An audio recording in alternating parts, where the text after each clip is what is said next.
ओम नमः शिवाय।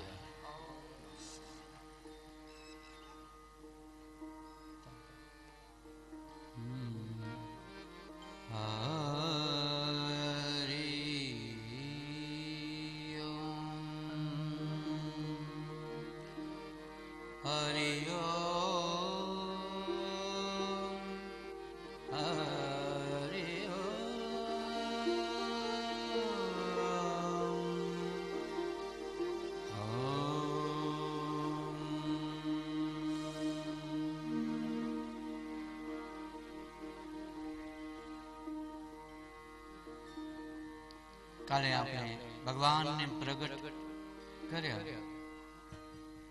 भगवान धीमे धीमे धीमे थे ज्या चंद्रमा ने बधा ऋषिओ ओम नमः शिवाय नु मृत्युंजय मंत्र नु जप करी रह्या छे त्या कने भगवान पधार्या छे।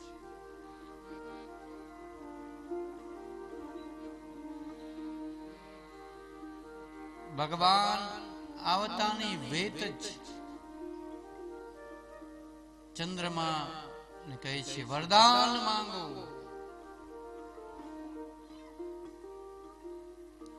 चंद्रमाए कह્યું કે હે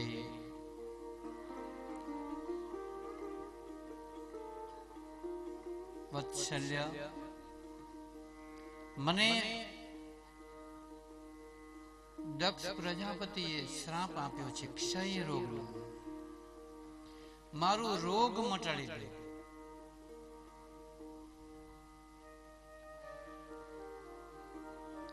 ભગવાન મહાદેવ કહે છે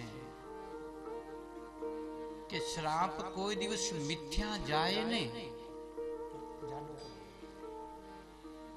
શ્રાપ ક્યારે મિથ્યા જાય નહીં।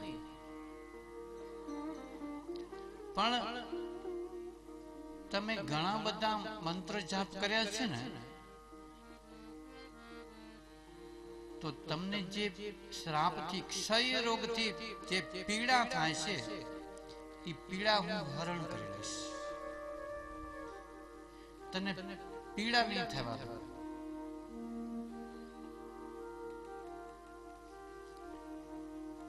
પછી 15 દિવસ સુધી તમને ક્ષય થતો જશે ને 15 દિવસ પછી મટતો જશે। 15 દિવસ ચંદ્રમાં આખો રહે છે ને અડધો રહે છે ને, ભગવાને પીડા હરી લીધી છે। ચંદ્રમાને હવે કોઈ પીડા નથી, ભલે ક્ષય રોગ છે પણ કોઈ પીડા નથી। ભગવાન મહાદેવે ક્ષય રોગની પીડા હરી લીધી, એટલે તો એનું નામ હર કહેવાય। અને જે પીડા થતા થતા થતા જ્યારે ચંદ્रमा ક્ષયની સ્થિતિમાં પહોંચે ને, જેને કહેવાય બીજનો ચંદ્रमा, એ બીજનો ચંદ્रमा ભગવાને પોતે પોતાના જટામાં મુગુટ તરીકે રાખ્યો છે।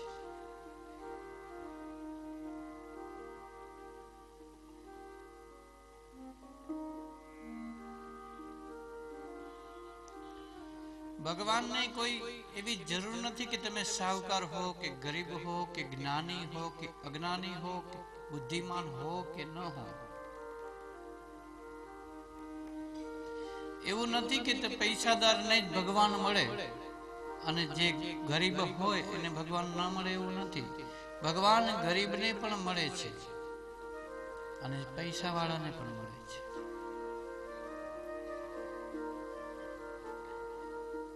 भगवान ज्ञानी ने पण मळे छे, अज्ञानी ने पण मळे छे।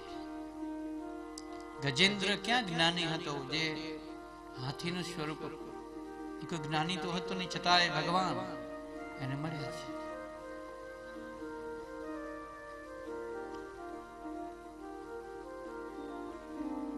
કોઈ ચોખ્ખાઈ એટલે કે શુદ્ધ, રોજ શુદ્ધ થાય એને જ ભગવાન, ભગવાનને મળવું તો એવું નથી કે રોજ સ્નાન કરવું પડશે। આ વીર લોકો છે ને મહિનામાં એક જ વાર સ્નાન કરે, છતાંય રામ કેવટને મળ્યા છે। એવું નથી કે સ્નાનથી જ મળે, એવું નથી જ્ઞાનથી મળે, અજ્ઞાનીઓને પણ મળ્યા છે। એવી કોઈ ઉંમર પણ નથી કે ભગવાન તમને કાંઈક 50 વર્ષના થાવ પછી મળે કે 30 વર્ષના થાવ પછી મળે, 6 વર્ષના ધ્રુવને મળ્યા છે.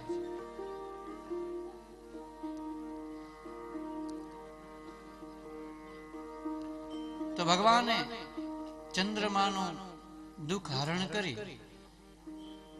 અને ચંદ્રમાને ખૂબ આશીર્વાદ આપ્યા છે.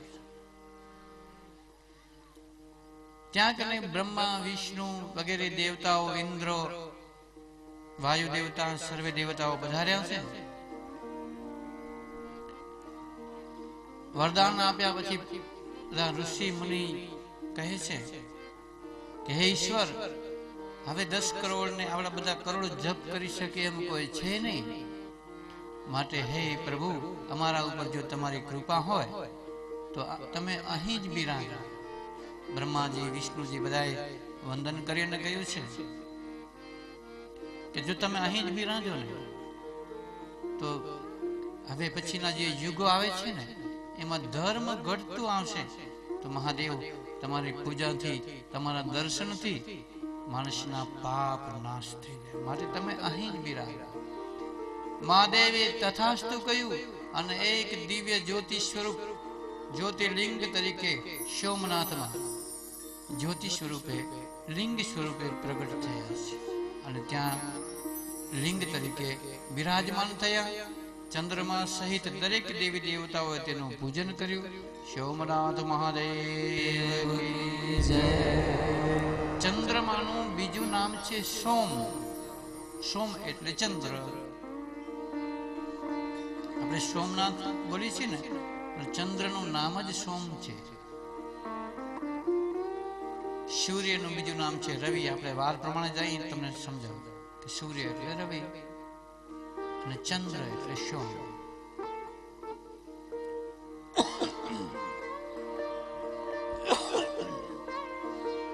આમ આપણે સોમનાથ મહાદેવની કથા સાંભળી. પછી મલ્લિકાર્જુન. સૌરાષ્ટ્રે સોમનાથં ચ શ્રીશૈલે મલ્લિકાર્જુનમ. બીજું જ્યોતિર્લિંગ છે મલ્લિકાર્જુન, જેની કથા છે કાર્તિક અને ગણપતિ સાથેનો લાગે છે કે એક વખત સમય થયો ત્યારે નારદ ઋષિએ મહાદેવને કહ્યું કે હવે દીકરાઓ લગ્ન જેવડા થયા છે તો લગ્ન કરી આપ્યા. એટલે કાર્તિક કહે કે પેલા મારા લગ્ન કરો અને ગણેશ કહે કે પેલા મારા લગ્ન કરો, કારણ કે આજે 11:30 કથા પૂરી કરવી છે તો જરાક સ્પીડ વધારે હશે તો ક્ષમા કરજો. તમને જ્યોતિર્લિંગના દર્શન કરાવીશ ખાલી.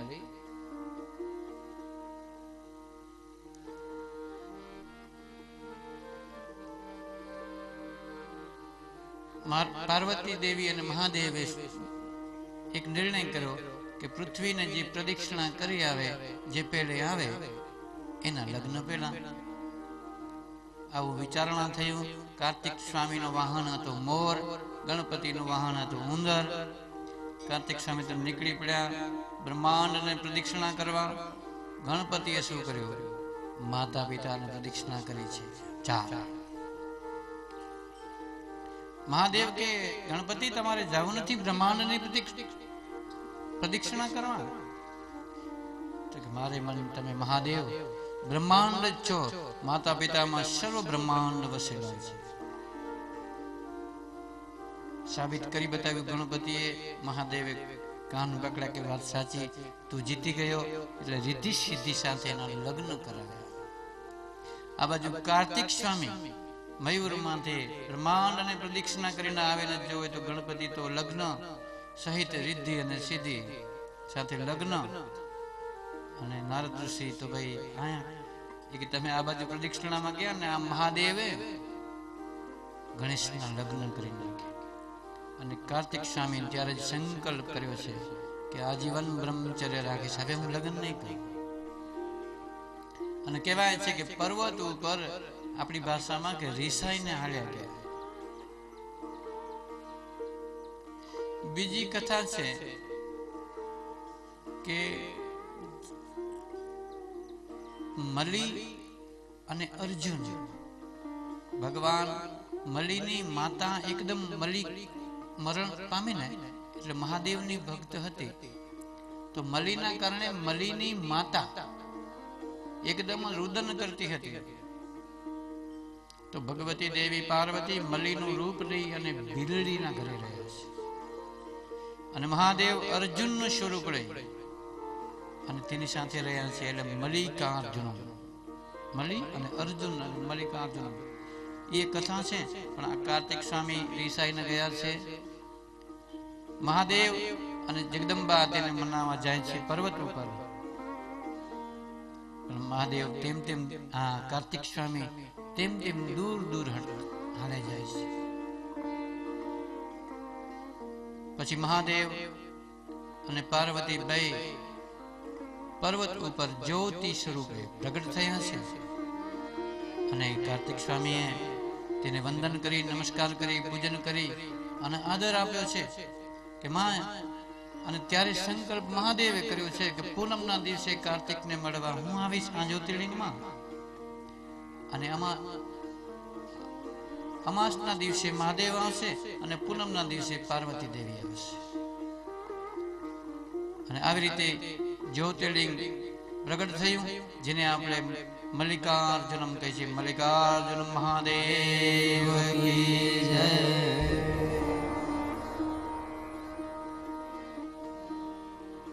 સૌરાષ્ટ્રે સોમનાથં ચ શ્રીશૈલે મલ્લિકાર્જુનમ મહાકાલ. ઉજ્જૈનમાં મહાકાલ પ્રગટ થયા છે. એક વૈદિક બ્રાહ્મણ ઓમ નમઃ શિવાયનો કાયમ જપ કરે અને પાર્થિક લિંગ બનાવી અને મહાદેવની પૂજા કરે.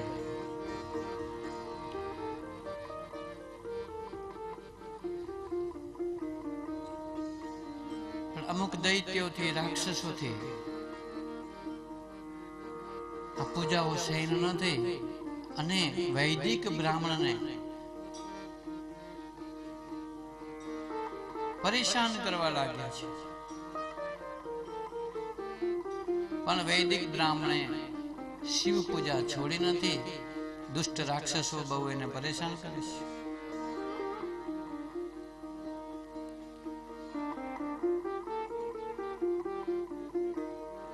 એક વખત ભૂદેવને, બ્રાહ્મણને પકડી અને રાક્ષસોએ બંધનમાં, બંદીખાનામાં નાખી દીધા. પણ મહારાજે તો ત્યાંય પણ ઓમ નમઃ શિવાય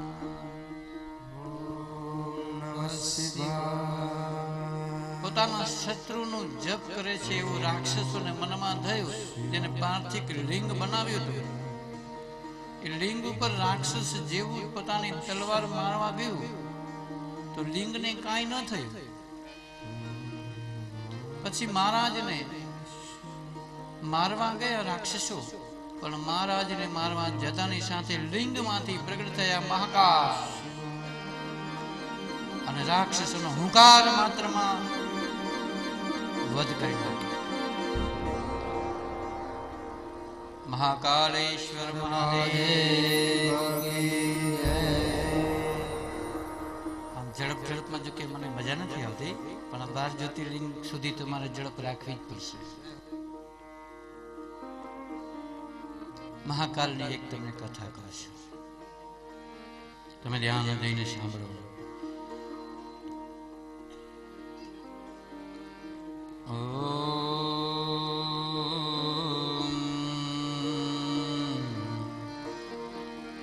ત્રંબકેન